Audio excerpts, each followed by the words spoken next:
Depuis un moment, je regarde et analyse pas mal de chaînes Red Pill. Mon ressenti est le même. Une écrasante partie de ces chaînes se ressemblent toutes. On dirait des clones qui se copient entre eux. Au bout d'un moment, je suis tombé sur la chaîne de Brian Foril et je me suis pris une claque. Je n'étais pas forcément étonné par rapport au contenu de la chaîne, même s'il est très qualitatif. Ce qui m'a interpellé chez Brian, c'est la structure de ses vidéos, le concept et les leviers qu'il utilise pour développer un véritable engouement autour de sa chaîne.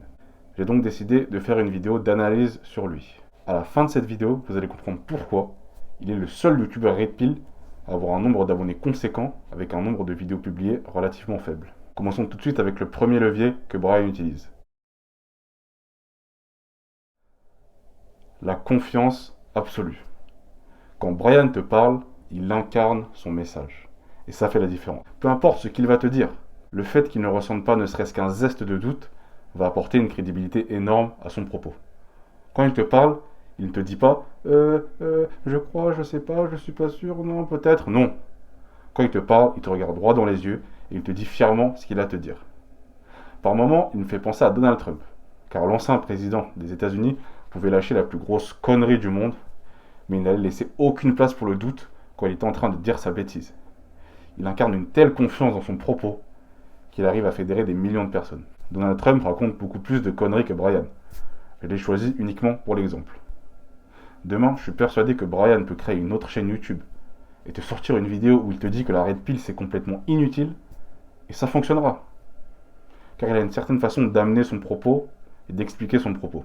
Le levier numéro 2, c'est la connaissance parfaite de l'avatar client. Quand tu le vois parler devant la caméra, tu peux croire qu'il parle juste comme ça.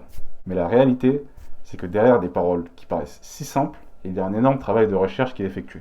Brian sait à qui il parle. Il connaît les peurs, les frustrations, les désirs des gens qui regardent ses vidéos. Mais le plus important, c'est qu'il connaît le monologue intérieur des gens qui regardent ses vidéos. Il sait ce que tu veux entendre, ce que tu ne veux pas entendre, etc. Il peut expliquer clairement quel est le problème de ses abonnés. C'est pour ça qu'il peut créer un message qui va taper dans le cerveau de tous ceux qui regardent ses vidéos. Chacune de ces vidéos a un réel impact, parce qu'il décrit mieux tes problèmes que toi-même. Et je vais même pousser les choses encore plus loin. Tout à l'heure, je vous ai dit que toutes les chaînes de Red Pill se ressemblaient. Et c'est vrai. Vous n'avez qu'à vous balader 5 minutes sur YouTube pour vous en rendre compte. Pourquoi le message de Brian a-t-il un impact aussi fort, alors qu'il est dans la même thématique que tous les autres? La différence se fait dans son discours. Pas forcément d'un point de vue macro, vu que dans la Red Pill, les grandes lignes directrices sont les mêmes. Mais d'un point de vue micro. C'est-à-dire que Brian utilise un champ lexical précis, un vocabulaire précis. Alors oui, je suis d'accord. À première vue, tous ces petits détails peuvent paraître insignifiants. Mais c'est l'accumulation de tous ces petits détails qui font de lui le youtubeur Red Pill le plus impactant. Mais surtout, celui qui a le ratio nombre de vidéos, nombre d'abonnés le plus élevé. Passons maintenant au troisième levier, l'effet de tribalisme. Alors qu'est-ce que le tribalisme? Le tribalisme désigne un type d'organisation sociale qui est fondée sur la tribu. Si vous observez tous les grands conflits et grandes propagandes de ce monde, vous constaterez que le biais de tribalisme est omniprésent. Je vais vous donner quelques exemples. La droite contre la gauche, les communistes contre les capitalistes, les démocrates contre les républicains, les progressistes contre les conservateurs. En tant qu'être humain, le simple fait de pouvoir désigner un grand coupable pour nos souffrances nous soulage dans le fait de mener un combat. Le simple fait de savoir qui est notre ennemi permet de fédérer. Car si nous souffrons des mêmes choses et que nous avons le même ennemi, alors nous ne pouvons qu'être amis. Nous ne pouvons qu'être soudés. Nous ne pouvons qu'être une tribu. Rappelez-vous, quand vous étiez en sortie scolaire au cinéma avec votre classe, et que vous croisiez une autre classe, indirectement, vous subissez l'effet de tribalisme, et des tensions, des défis, et même des combats peuvent être le résultat de cet effet. Avec Brian, c'est pareil. Quand tu regardes ses vidéos, il te fait comprendre que tu dois te positionner. Soit tu fais partie de sa tribu, soit tu deviens automatiquement l'ennemi. Et inutile de te préciser que la plupart des gens préfèrent rejoindre sa tribu. Parce qu'on est comme ça. C'est notre nature humaine.